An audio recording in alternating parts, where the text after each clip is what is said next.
Ziad Majed est politologue. Il est enseignant en sciences politiques à l'Université américaine de Paris. Et Ziad Majed est chercheur sur le Moyen-Orient. Il est auteur de plusieurs livres.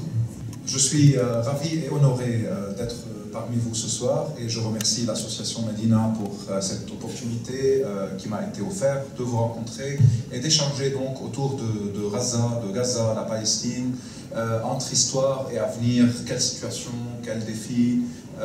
Donc je vais essayer de parler un peu de l'historique, pourquoi Gaza est devenue centrale dans la lutte palestinienne, pourquoi il y a ce blocus sur Gaza, pourquoi ce siège qui dure depuis 2007 maintenant, on la considère comme étant une prison à ciel ouvert, comme plusieurs l'ont déjà dit. Ce n'est pas seulement un siège au niveau des checkpoints et des frontières territoriales, disons, mais même au niveau de la mer, au niveau de l'accès des pêcheurs aux ressources et aux poissons dans la mer. Donc on va parler un peu de l'histoire de Gaza, de la Palestine, non pas en rappelant des longues dates, mais de commencer avec l'Empire ottoman qui s'était étendu dans toute la région. Donc Gaza faisait partie de cet Empire ottoman. L'Empire ottoman a connu une immense géographie à partir disons jusqu'au XVIIe siècle. Donc à partir du XVIe, c'était son expansion vers le sud de Istanbul, le sud de la Turquie. Gaza entre les deux continents, d'où sa valeur aussi stratégique, entre l'Asie et l'Afrique. Donc ça faisait partie des villes, la ville de Gaza même, avec son port, faisait partie de l'Empire ottoman et jouait un rôle économique important au niveau des communautés, au niveau du commerce, au niveau des connexions entre commerçants européens et ceux qui voyageaient via l'Égypte pour arriver en Asie ou même en Inde, quand les Britanniques ont occupé l'Inde. Donc Gaza et la Palestine jouaient ce rôle-là central dans les connexions géographiques entre les continents au niveau du commerce. Et cela, évidemment, rend Gaza et la Palestine des territoires d'enjeux géostratégiques, de conflits entre empires et entre différents États.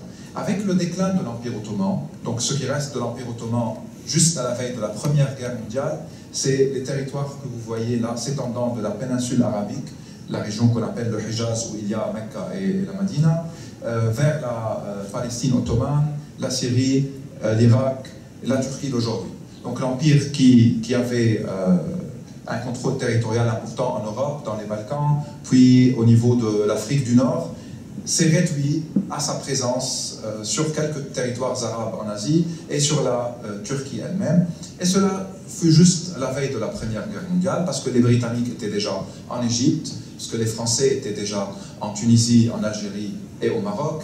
Et en 1911 aussi, les Italiens sont arrivés en Libye, plus toutes les régions européennes de l'Empire ottoman étaient déjà soit sous contrôle russe, soit suite à des révoltes de populations locales. Les Ottomans les avaient quittés, ou bien ils étaient chassés même militairement dans certains cas. Donc, ce qui restait de l'Empire ottoman allait devenir, durant la Première Guerre mondiale et dans l'après-guerre mondiale, un territoire de règlement, de dessin de nouvelles cartes, de contrôle franco-britannique. Les Français et les Anglais avaient pensé au déclin de l'Empire ottoman, comment hériter cet empire, comment diviser la région pour la rendre sous contrôle français ou britannique. Et donc, c'est les accords de Sykes-Picot en 1916, Sykes, le ministre britannique, et Picot, le ministre français, qui avaient déjà décidé de se partager l'influence, soit directe, soit indirecte, sur ce qu'on appelle aujourd'hui le Levant, c'est-à-dire la Palestine, le Liban, la Syrie, l'Irak et le sud de la Turquie. Sauf que dans le sud de la Turquie, les Turcs, dirigés par Mustafa Kemal, allaient pouvoir contrôler le territoire et donc de ne pas permettre aux Français et aux Britanniques de s'imposer là-bas, tandis que Liban, Syrie vont devenir sous mandat français, c'était ça l'accord. L'Angleterre ou la Grande-Bretagne allait prendre la Palestine, la Jordanie et l'Irak. Et pour les Anglais, il fallait considérer qu'en Palestine, il va y avoir dans tous les cas un statut spécial, avec une participation internationale à la gestion de la Palestine pour le fait que cette terre-là, c'est la terre considérée une terre sainte pour les trois religions monothéistes. Donc ils savaient déjà qu'il y a un problème, d'autant plus qu'en même temps que les Français et les Britanniques négociaient sur le partage et sur la nouvelle carte du Proche-Orient ou des provinces arabes qui étaient jadis sous le contrôle ottoman, les Britanniques négociaient en même temps avec des représentants du nationalisme arabe qui commençait à émerger et avec des représentants du mouvement sioniste qui était déjà assez puissant dans certains cercles européens. D'un côté, il va y avoir des promesses qui ne vont pas être tenues à un gouverneur de la région de Hijaz, donc le gouverneur de Makkah et Madina, du nom de Sharif Hussein, qui est le grand-grand-père de l'actuel roi de Jordanie.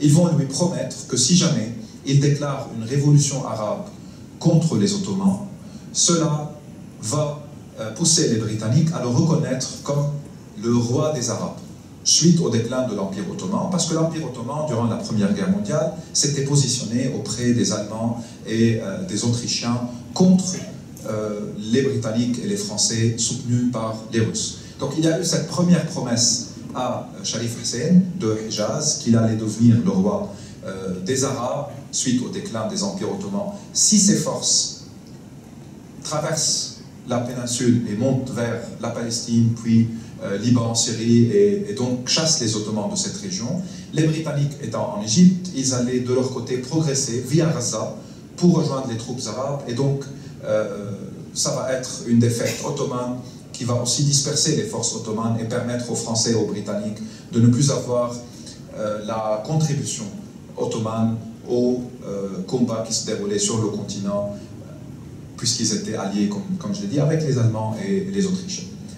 Or, les Britanniques allaient aussi négocier en même temps avec le mouvement sioniste, et ils ont considéré que peut-être un accord avec les sionistes par rapport à une demande concernant la Palestine que le mouvement sioniste déjà évoqué allait encourager certains sionistes aux États-Unis de faire pression sur le président américain afin que les États-Unis soient aussi dans la Première Guerre mondiale, puisqu'ils étaient hésitants jusqu'en 1917.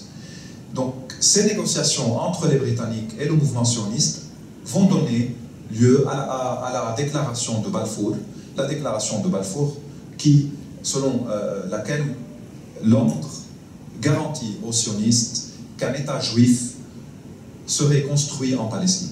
Il n'y a pas eu des précisions territoriales, quelle partie de la Palestine, toute la Palestine ou une partie de la Palestine. On a maintenu l'ambiguïté, mais déjà il y a eu un engagement diplomatique, politique, auprès du mouvement sioniste qui prétendait que la Palestine était une terre sans peuple, donc qui allait devenir une terre pour un peuple. C'était une terre sans peuple pour un peuple sans terre, comme la formule le disait, bien qu'il y avait bien sûr des centaines de milliers de Palestiniens qui vivaient, et le nom de la Palestine est lié à ses habitants, donc aux Palestiniens.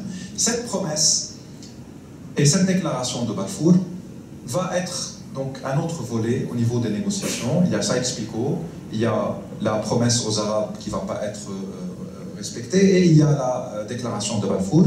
Et ce n'est qu'avec le retrait de la Russie suite à la révolution bolchevique en 1917 que les archives du Tsar vont être publiées et que le monde serait au courant de Sykes-Picot et des différentes négociations qui avaient lieu.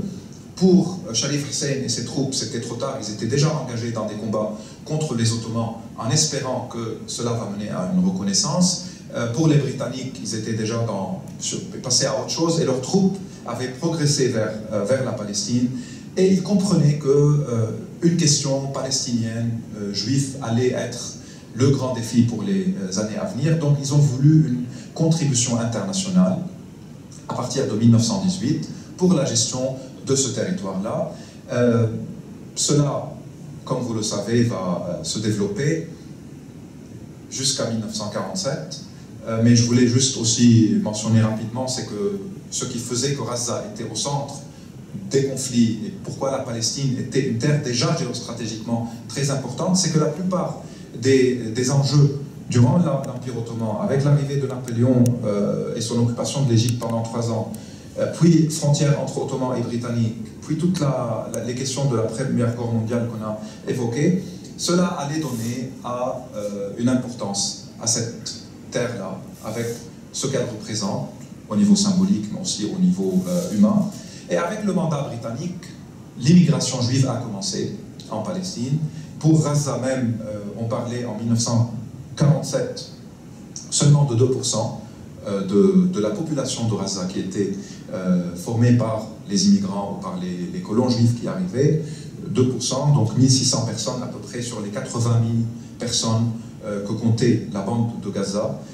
Et ils possédaient 5% des territoires qu'ils ont achetés grâce au fonds sioniste qui était mis en place pour aider les arrivants, les colons à se procurer de terre. Donc, sous le mandat britannique, toute l'immigration vers la Palestine a commencé. Vers Gaza, ce n'était pas un mouvement très important au niveau démographique, mais il montrait déjà que partout dans le pays, la question palestinienne allait devenir la question centrale pour les années à venir. Tout cela va mener en 1947, après des séries de négociations, des échecs, des soulèvements populaires, des luttes, des confrontations, des problèmes d'eau, un sentiment de perdre la terre, va mener finalement en 1947 à la décision de répartition, suivie par la première guerre entre Arabes et Israéliens, 48-49, et Gaza va passer juste après cette guerre-là, et après l'expansion militaire israélienne, elle va passer sous contrôle administratif égyptien. Donc le plan de la partition de 1947, comme vous le voyez, en jaune, c'est ce qui devait devenir l'État palestinien, et en orange, marron, c'est l'État israélien. Suite à cette guerre-là, on voit juste les 4 cartes. Je vais m'arrêter à la deuxième, on en parlera des 2 autres après. Mais la Palestine mandataire, ou ottomane et puis britannique, la décision, donc d'un côté il y a les territoires palestiniens avec la bande de Gaza ici, et de l'autre l'État juif, et voilà, juste après la guerre de 48-49, comment la carte est devenue, avec la bande de Gaza réduite sans aucune continuité vers le désert, et la Cisjordanie avec Jérusalem déjà détachée, disons Jérusalem ouest et ses alentours. Donc cela mettra la bande de Gaza sous l'administration égyptienne jusqu'en 1956. Démographiquement, Gaza représentait maintenant 280 000 habitants, sauf que sur ces 280 000 habitants, il y a 200 000 réfugiés. Donc les Palestiniens qui ont fui une grande partie de la Palestine, notamment du littoral palestinien, vont trouver refuge à Gaza, faisant plus que 2 fois plus la population de cette bande-là, 200 000 sur 280 000, dans une bande de 350 km² seulement. Et sous administration égyptienne, la région va rester jusqu'en 1956. 1956, comme vous le savez, c'est la crise de Suez. C'est Nasser qui avait décidé de nationaliser le canal de Suez pour construire avec l'argent que ce canal devait générer le Aswan, le projet relié à l'eau et relié au j'ai oublié comment on dit, au barrage d'Aswan exactement. La réponse franco-britannique était de déclarer la guerre contre Nasser. D'un côté, la société du canal était gérée par les franco-britanniques. En plus, Nasser soutenait le FLN algérien. Et c'était la montée, ou le début de la montée du nationalisme arabe que Nasser allait incarner. Donc l'idée c'était de réduire Nasser politiquement, mais également de le battre militairement. Et pour les Israéliens, c'était une opportunité de contribuer à cette guerre-là en envoyant leurs troupes pour occuper Gaza et puis pour continuer vers le Sinaï. La guerre fut arrêtée, l'occupation israélienne ne va durer que 4 mois, mais durant cette guerre-là, il était clair maintenant que Gaza allait entrer dans un enjeu différent. Nasser, après la guerre, va essayer d'utiliser la carte palestinienne pour se consolider et se renforcer. Les Israéliens allaient mener plusieurs opérations militaires à Gaza. Le mouvement national palestinien n'est pas encore né, ce sont plutôt les gouvernements arabes qui gèrent toujours la cause palestinienne. Et en 1967, la guerre des 6 jours, la guerre de juin, Gaza, Jérusalem-Est, de même que la Cisjordanie, tombent sous occupation israélienne. À ce moment-là, il y a eu la résolution onusienne 242 parlant de la nécessité d'un retrait israélien des territoires occupés, mais cela n'a pas eu lieu. Et donc, c'est en même temps, et c'est suite à cette guerre-là, que les Palestiniens deviennent pour la première fois, à travers l'OLP, à travers le Fatah de Yasser Arafat, ils vont commencer eux-mêmes à gérer leur cause et donc à devenir les acteurs directs dans le conflit avec Israël. Et Gaza va connaître pendant 3 ans, de 1967 à 1970, une guerre de résistance contre l'occupation israélienne, avec une montée de Arafat et de son mouvement. Arafat lui-même étant originaire de Gaza, son père est originaire de la région, lui il était né au Caire. Donc les choses commencent à bouger dans la bande de Gaza. Cette fois, il y a une résistance qui s'organise, il y a des comités populaires, il y a des opérations contre les Israéliens, et évidemment, il y a les représailles de l'armée israélienne, avec aussi un début de colonisation, donc des constructions de colonies dans la bande de Gaza. Et à partir des années 70, et puis dans les années 80, Gaza va connaître la montée de certaines formations islamistes. Ces formations-là sont issues du mouvement des Frères musulmans, qui était assez puissant en Égypte même, fondé là-bas en 1928 par Hassan Banna, ayant aussi des branches en Palestine. Sauf que les Frères musulmans, jusqu'aux années 80 à peu près, ne considéraient pas que la cause palestinienne était leur cause principale. Pour eux, c'est une cause nationale, donc laïque. Le drapeau palestinien n'est pas un drapeau qu'ils souhaitaient porter, parce que leur drapeau, c'est le drapeau de l'islam, parce que leur cause, c'est la cause de l'islam. Et donc, ils étaient très actifs au niveau social, au niveau de la charité, au niveau des écoles, au niveau des dispensaires, au niveau du soutien à la population en détresse, au niveau de l'accueil des réfugiés. Mais ils n'étaient pas encore un acteur militaire ou politique réclamant l'indépendance de la Palestine, et ils voyaient en l'OLP l'incarnation d'un projet nationaliste laïque qu'ils ne soutenaient pas. Mais dans les années 80, d'un côté, l'occupation israélienne a permis aux frères musulmans de devenir plus actifs politiquement, parce que cela, ça ne veut pas dire que les Israéliens appréciaient les frères musulmans ou que les frères musulmans étaient prêts à collaborer avec les Israéliens, loin de là. Sauf que pour les Israéliens, pour affaiblir l'OLP, le mouvement nationaliste palestinien, c'était une question importante aussi de permettre à un rival d'émerger, de commencer à s'investir politiquement et donc d'affaiblir l'OLP de Arafat. Et puis avec la première intifada, une nouvelle génération des Palestiniens soumis à l'occupation depuis 20 ans, puisque cette intifada allait commencer en 87, va connaître l'intifada, la participation des frères musulmans, cette fois sous le nom de Hamas, qui va être le nom de combat, et avec le Fatah également et les autres factions de gauche, et plusieurs groupes palestiniens feront partie de cette intifada-là, de 1987 jusqu'à 1991. 1991, le début du processus de paix, qui va mener en 1993 aux accords d'Oslo, et en 1994 au retour de Arafat avec l'OLP à Gaza, comme à une partie de la Cisjordanie, à Jéricho, pour établir l'autorité palestinienne. Et à l'accord d'Oslo, ils avaient dit que les questions principales, c'est-à-dire le statut de Jérusalem, la question des réfugiés, la question des colonies et la question des frontières allaient être discutées plus tard, et que la solution finale entre Israéliens et Palestiniens allait attendre suite à la construction de l'autorité palestinienne et à des retraits israéliens organisés sur un calendrier avec des zones différentes, zone A, zone B, zone C, etc. Et qu'une décolonisation devait commencer, même s'il y avait des colonies qui n'allaient pas être en fait désinstallées dans la Cisjordanie, et que les autres questions, à partir de la confiance qui doit régner entre les deux parties, allaient être évoquées. Sauf que tout cela n'a pas eu lieu. Donc l'autorité palestinienne s'est installée, mais elle était incapable d'imposer une souveraineté sur tout le territoire. Il y a eu des phases de négociation sans aboutissement, et finalement en 2000, la colonisation était devenue beaucoup plus importante que quand les accords ont été signés. On parlait d'à peu près 100 000 colons autour de 93, on est passé à 400 000 en 2000 déjà. Donc la deuxième intifada a eu lieu. Cette intifada va être plus violente que la première. La réaction israélienne va être extrêmement violente. Et pour Ariel Sharon, qui devenait Premier ministre, c'était aussi le moment pour liquider l'autorité palestinienne, pour se débarrasser de Yasser Arafat et pour jouer sur la concurrence entre Fatah et Hamas. Arafat fut isolé dans son quartier général, puis il est mort dans des circonstances que certains considèrent suite à un poison qu'il a eu ou à un assassinat. Mais dans tous les cas, le fait qu'Arafat n'était plus là a affaibli l'autorité et le Fatah lui-même.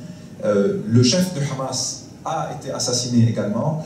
Il était âgé, il était handicapé, mais il représentait pour le soutien de Hamas aussi un leadership assez important. La destruction de l'autorité palestinienne, avec les assassinats qui ont eu lieu, va rendre la situation, que ce soit à Gaza ou en Cisjordanie, insupportable pour les Palestiniens. L'armée israélienne est revenue dans certaines régions qu'elle avait évacuées suite à l'accord de Oslo. La bande de Gaza allait devenir également une scène d'opération militaire et les choses ne vont pas s'arranger. Jusqu'en 2005. En 2005, Ariel Sharon décide de se retirer de Gaza. Donc il y a eu un retrait militaire et les colonies, les petites colonies qui étaient présentes, il y avait 8000 colons, allaient aussi allaient évacuer la région. Sauf que, au niveau politique et juridique, le retrait israélien de Gaza ne voulait en rien dire que Gaza est devenu un territoire libéré ou que l'occupation est finie.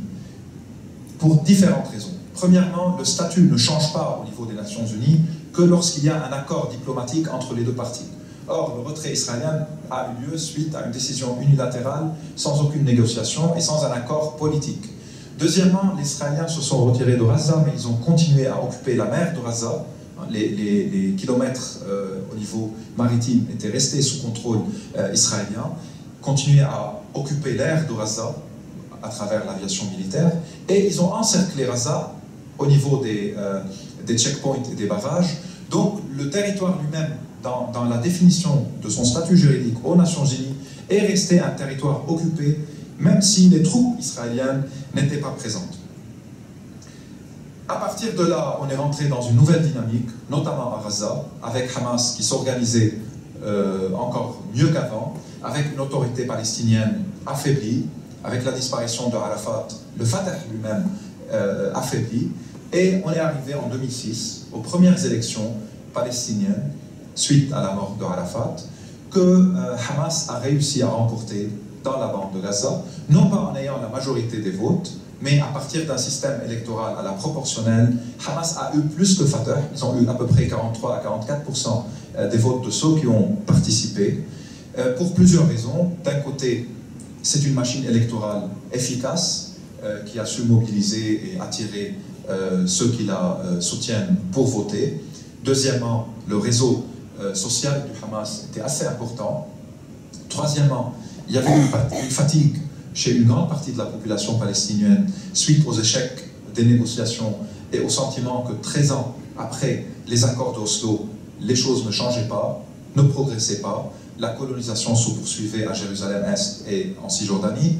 Gaza, même s'il y a eu un retrait israélien militaire, mais était toujours encerclé, les conditions de vie étaient difficiles et donc Hamas a réussi à investir au niveau du discours politique des critiques de l'autorité palestinienne, l'accusant d'avoir été dans des compromis et que les résultats finalement ne sont pas un succès, qu'il y a une trahison de la lutte palestinienne, ce genre de discours. D'autre part, l'OLP et Fatah notamment étaient moins bien organisés, avec des problèmes internes, avec des listes de dissidents, non pas seulement des listes centrales, avec une machine électorale moins efficace, avec des chefs locaux à Gaza qui n'étaient pas assez crédibles pour une bonne partie de la population civile. Donc, Hamas fut élu et un gouvernement d'unité nationale, mais présidé par Hamas, a été formé.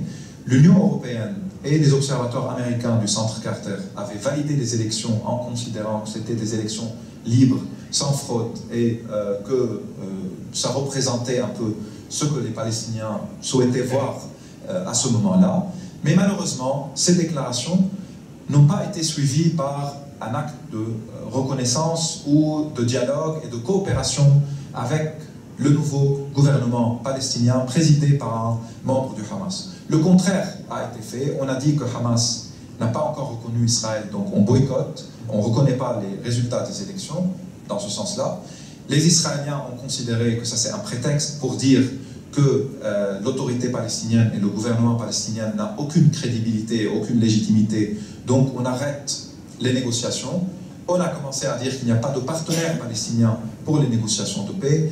Les États-Unis et l'Europe ont à peu près validé cette position, ce qui a mené à une agonie du processus de paix et à des clashs et à des luttes entre Fatah et Hamas au sein même de l'autorité palestinienne, dans le gouvernement et puis sur le terrain avec la guerre qui a eu lieu en 2007 entre les deux parties et Gaza a été conquis, a été prise par Hamas militairement, tandis que Fatah est resté dans la Cisjordanie, dans ce qui restait de la Cisjordanie, sous le contrôle de l'autorité palestinienne. Donc on est arrivé en 2007 à une fracture, non seulement politique, mais même au niveau du territoire, Gaza d'un côté, avec le gouvernement de Hamas, la Cisjordanie de l'autre, avec le gouvernement dirigé par le président Mahmoud Abbas, un problème interne palestinien grave, un boycott au niveau de la communauté internationale du gouvernement à Gaza, un blocus israélien imposé sur Gaza.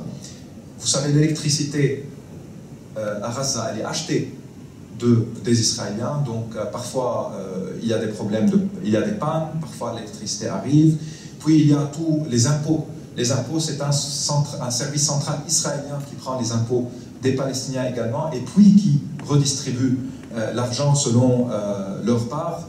Parfois, l'argent était bloqué et elle n'était pas payée.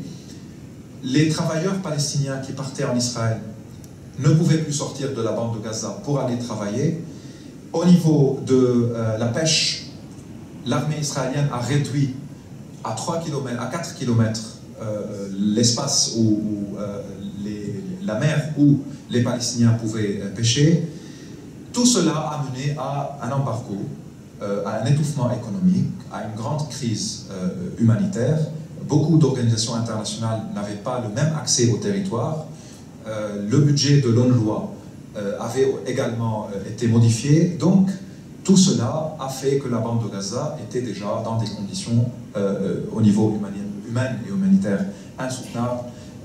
Quand, en 2008, il va y avoir une guerre menée par les Israéliens contre la bande de Gaza, fin 2008, début 2009, et qui ne va pas changer la donne politique. Le blocus se maintient.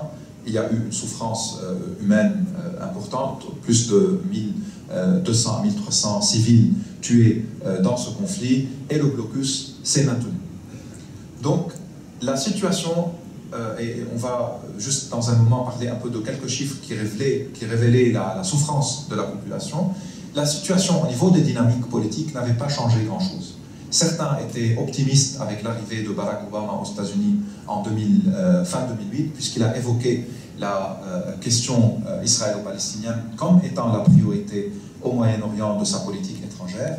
Mais après quelques demandes au gouvernement israélien d'arrêter la colonisation, des pressions sur les deux parties, comme on disait, pour reprendre les négociations, rien ne s'est passé non plus.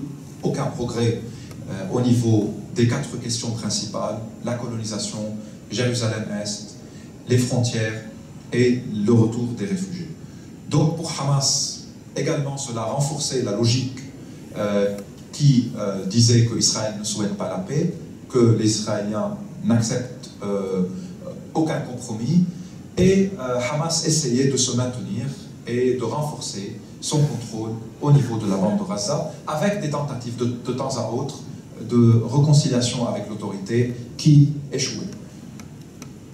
À ce moment-là, donc jusqu'à fin 2010, début 2011, au niveau régional, pour parler un peu des alliances, Hamas était l'allié de la Syrie et de l'Iran, mais Hamas entretenait aussi des bonnes relations avec l'Arabie Saoudite et avec le Qatar, les deux monarchies du Golfe.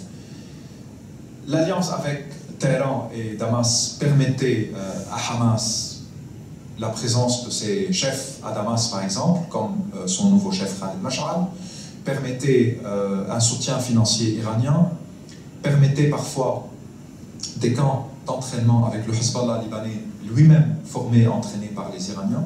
Donc Hamas appartenait à cet axe-là. Mais en 2010, la Turquie montait en puissance. Dans la région, les Turcs étaient ambitieux. Ils ont commencé à évoquer la question palestinienne et le nouveau gouvernement d'Erdogan considérait qu'il est nécessaire que Ankara se repositionne dans la région en soutien des Palestiniens. Puis il y a eu le début des révolutions arabes. Donc ça a commencé en Égypte. L'Égypte, un acteur incontournable pour Gaza. Il y a à Rafah les tunnels où il y a des marchandises parfois qui rentrent, parfois des armes, parfois de l'argent, des tunnels souterrains évidemment qui permettent un peu un soulagement du blocus et des checkpoints et du contrôle israélien. Donc une situation qui change en Égypte peut être, comme certains le pensaient, en faveur du Hamas à Gaza lui-même, ou bien que la chute de Moubarak allait créer une nouvelle dynamique entre les Égyptiens et les Israéliens, qu'un nouveau gouvernement égyptien n'allait pas être si proche de Tel Aviv politiquement. Donc il y a cette question-là qui va être importante. Puis il y a eu la révolution en Syrie qui va pousser Hamas à quitter Damas et donc à changer d'alliance, à considérer que le mouvement palestinien ne peut plus rester proche du régime Assad et de son allié iranien, en même temps qu'il y a une révolution en Syrie qui est réprimée dans le sang. Donc Hamas devait maintenant se repositionner dans la région. Le repositionnement va mener à une nouvelle alliance, ou bien à une nouvelle coopération, disons, entre Hamas, entre les frères musulmans qui ont gagné les élections en Égypte, avec le président Morsi, et avec Qatar, allié de la Turquie, deux pays qui soutiennent aussi une montée des frères musulmans dans la région. Et cela va donc modifier la donne. Cela va mener à une crise entre le Hamas et les Israéliens, et les Saoudiens, et les Saoudiens notamment, et les Émirats arabes unis, qui considéraient déjà que les frères musulmans ne sont pas fréquentables. Qatar va devenir le premier soutien, la Turquie politiquement, et l'Égypte essayait de renégocier avec les Israéliens le contrôle de la frontière entre le Sinaï et Rafah, et Gaza. Mais encore une fois, cela va recevoir un coup dur. 2012, il y a une nouvelle guerre israélienne contre la bande de Gaza. Cette guerre va pas durer très longtemps, mais elle aura aussi des conséquences. Et puis, à partir de 2013, le gouvernement de frères musulmans en Égypte, il est renversé par l'armée. Le général Sisi est au pouvoir. Il reprend les négociations avec les Israéliens et l'armée égyptienne détruit des tunnels entre le Sinaï et Rafah, donc la Palestine. Il considérait que Hamas était devenu un acteur en Égypte même, qui soutenait le gouvernement de Morsi. Donc Hamas s'est retrouvé, encore une fois, isolé géographiquement. L'attaque, l'offensive politique saoudienne contre le Qatar et la Turquie dans toute la région va aussi avoir des conséquences sur le financement du Hamas. Et les Israéliens vont profiter de toute cette situation pour, encore une fois, mener la dernière guerre, la guerre de 2014, contre la bande de Gaza, qui n'a pas non plus changé ou bien modifié la donne par rapport au blocus et par rapport à l'absence de tout espoir politique d'un processus qui reprend, que ce soit de négociation ou d'une volonté de la communauté internationale d'imposer une solution ou d'imposer le respect des résolutions. Le grand paramètre qui a changé, ou la nouvelle donne, c'est en fait la nouvelle résolution onusienne reconnaissant l'État de Palestine comme étant un membre observateur au niveau des Nations Unies, suivi par des reconnaissances de plusieurs parlements européens, comme de plusieurs États d'Amérique latine, d'Afrique, d'Asie, de l'existence de la Palestine et de la reconnaissance de cet État, qui devient également membre à l'UNESCO. Tout cela reste symbolique, bien qu'important. Il montre un changement au niveau de l'opinion publique internationale. Il montre que plusieurs gouvernements se rendent compte qu'il faut une solution basée sur cette idée des deux États, et donc sur le droit international et les résolutions onusiennes. Mais il y a un refus israélien total jusqu'à maintenant. il y a un refus américain ou une volonté de non-intervention américaine qui s'annonce également. Et il y a les divisions palestiniennes avec tout ce qui se passe dans le Moyen-Orient qui rendent les choses encore plus complexes. Cela ne veut pas dire que la reconnaissance d'un État palestinien n'est pas en soi un succès pour la cause palestinienne. C'est un succès pour la cause palestinienne, mais ça reste sans concrétisation possible au court terme ou même au moyen terme, tant que la colonisation se poursuit à Jérusalem-Est et en Cisjordanie, tant que la bande de Gaza est étouffée par le blocus, avec un gouvernement israélien qui compte dans ses rangs 3 colons, 3 membres qui vivent dans des colonies en Cisjordanie, dans les territoires de 67 et en Jérusalem-Est, et avec en même temps une opinion publique israélienne qui ne semble pas être favorable pour le moment pour des négociations sérieuses avec les Palestiniens. Et donc, je pense que la communauté internationale, communauté internationale entre guillemets évidemment, et l'espoir de pouvoir faire bouger les choses dans l'état actuel. Je ne sais pas si cela va aboutir, mais au moins sans pression des Nations Unies, de l'Union européenne, sans sanctions économiques, sans volonté de montrer qu'il faut tourner la page de l'occupation et de la colonisation, les dynamiques sur le terrain ne permettront pas une évolution positive, pour le moment. Gaza en 2014, juste à la veille de la guerre, et donc les chiffres sont maintenant encore pires, au niveau de la population, on est maintenant à 1,8 million d'habitants, dont 1,2 million de réfugiés. C'est une des plus grandes densités par kilomètre carré dans le monde. 60% de la population est estimée sous le seuil de pauvreté, 17% étant sous le seuil de pauvreté extrême. 60% sont touchés par l'insécurité alimentaire. 40% des Gazaouis sont au chômage, donc 96% des 3750 usines ont fermé. 46% des territoires agricoles sont inaccessibles, soit à cause des bombardements, soit par des ordres de l'armée israélienne, considérant que ce sont des zones qui sont dangereuses où les Palestiniens n'ont pas la liberté de circulation. 50% de baisse du volume total des prises de poissons, parce que les zones accessibles aux pêcheurs sont réduites, et des destructions massives des infrastructures, avec 22% des écoles à peu près détruites. Donc ces chiffres-là montrent l'ampleur de la catastrophe dans la bande de Gaza et expliquent aussi pourquoi il y a chez une partie de la population palestinienne ce désespoir-là, et que peut-être si les frontières étaient ouvertes, on aurait vu des départs de population, des gens qui essayent de s'installer ailleurs pour des meilleures conditions de vie. C'est pour ça aussi que les tunnels étaient importants, les tunnels qu'ils creusaient pour pouvoir échanger des commodités, pour sortir des marchandises, mais surtout pour faire entrer des marchandises et parfois des armes. Les tunnels maintenant sont sous contrôle égyptien ou israélien, ne sont plus opératoires comme avant. Quelques photos qu'on a vues récemment avec les destructions massives. Mais cela n'est pas seulement ce qui se passe à Gaza. À Gaza aussi, il y a une volonté de vie. Il y a des gens qui continuent à essayer de trouver du travail ou à travailler. Il y a des enfants qui vont à ce qui reste comme école ou qui utilisent d'autres espaces que leurs écoles comme espace d'enseignement et d'activité. Il y a des artistes, il y a des jeunes musiciens qui produisent, il y a des journalistes qui travaillent dans des conditions très différentes, très difficiles, il y a des écrivains, il y a un travail artistique qui est important au niveau de la peinture. Ça, c'est pas récent, mais c'est un artiste de Gaza, ça c'est la même chose. Là, il y a des gens qui retravaillent les photos des bombardements pour montrer que malgré les destructions et malgré les bombes, il va y avoir une volonté de renaître et de survivre à tout ce qui se passe. Encore une fois, dessiner dans la fumée des visages pour rappeler le monde qu'il y a des gens qui vivent à Gaza et non pas seulement des terroristes, où on réduit aussi toute la population, soit à Hamas, soit à quelques groupes palestiniens. Il y a des artistes sculpteur qui, dans des maisons détruites, essaye de reconstruire la vie, même symboliquement. Et puis il y a un autre travail artistique qui se fait sur le mur de séparation. Ce n'est pas Gaza maintenant, c'est la Palestine.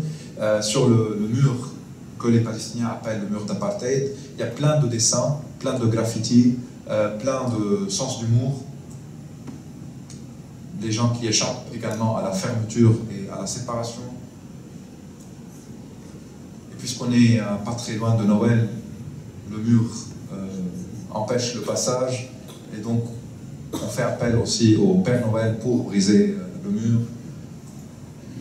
Mais tout cela, encore une fois, même s'il est important, même s'il montre qu'il y a une volonté de vie, de résistance, n'est pas suffisant s'il n'y a pas une solidarité internationale et s'il n'y a pas une décision de la communauté internationale d'imposer un règlement, une paix juste. Cela n'est pas facile, évidemment, il y a beaucoup de difficultés, mais il faut des pressions, il faut cette reconnaissance de l'État palestinien.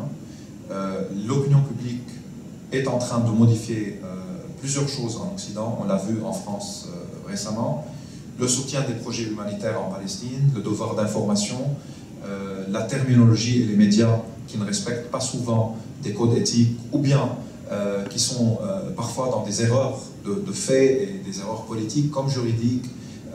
Il faut avoir des observatoires qui suivent ce qui est dit, qui essayent de préciser, qui essayent d'envoyer des messages pour dire que ce terme n'est pas correct, pour appeler les résolutions onusiennes, pour appeler le droit international.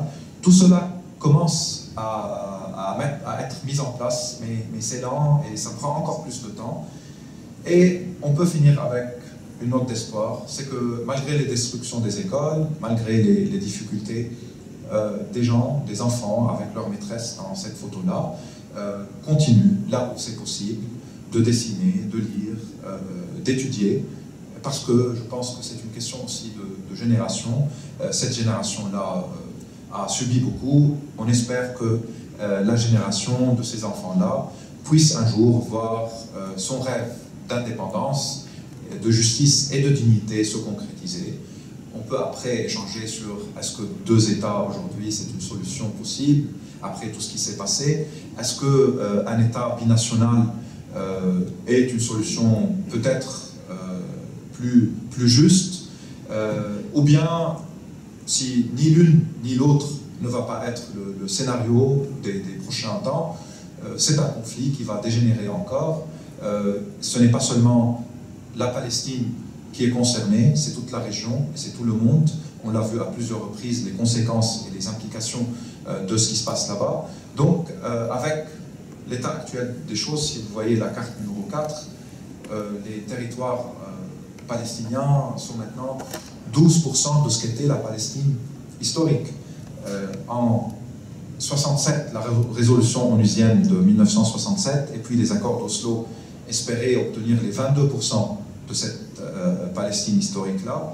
Maintenant, avec les colonies, avec le contrôle des frontières, avec le mur qui confisque des territoires, on est passé à peu près à 12% de la Palestine historique. Donc, un État actuel sans la décolonisation n'est pas viable.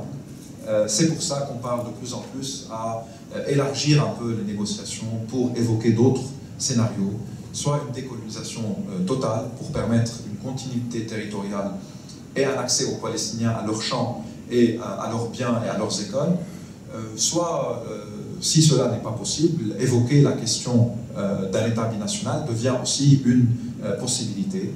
Évidemment, dans les 2 cas, les Israéliens ou le gouvernement actuel n'est pas favorable, et c'est pour cela que, encore une fois, les pressions, la mobilisation et le droit et le devoir d'information sont des questions extrêmement importantes. Je vous remercie et j'espère qu'il y aura un échange, des commentaires, des questions, et merci encore une fois à Madina de m'avoir invité.